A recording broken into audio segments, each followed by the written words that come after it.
பன்னி மேய்க்கிறவனை படிக்க வைக்கிறேன்னு சொன்னா அதுல ஒரு அர்த்தம் இருக்கு. ஆனா படிச்சவனை பன்னி மேய்க்க விடுறீங்களே, நீங்க தாண்டா கெட்டிக்காரங்க. பண்ணி மேய்க்கிற குலத்தொழில செய்யறதுன்னு அவ்வளவு கேவலம் இல்லையே. இதத்தானே நாங்க விஸ்வகர்மா திட்டத்துல சொன்னோம். நாங்க சொன்னோம்னா அது தப்பு, நீங்க செஞ்சா அது புரட்சியா? ஏய் ஆதி, ஓ வயசுக்கு மரியாதை கொடுக்கறேன், பார்த்து நடந்துக்க. எங்க வந்து யார்கிட்ட கை நீட்டி பேசுற?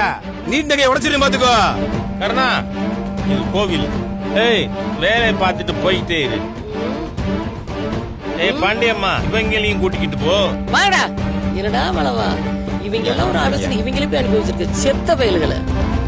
சீனிவாசா, ஆம புகுந்த வீடும் அறநிலைத்துறை புகுந்த கோவிலும் உருப்பிட்டதா சரித்திரம் இல்ல. போய் கோவில கழுவி விடு.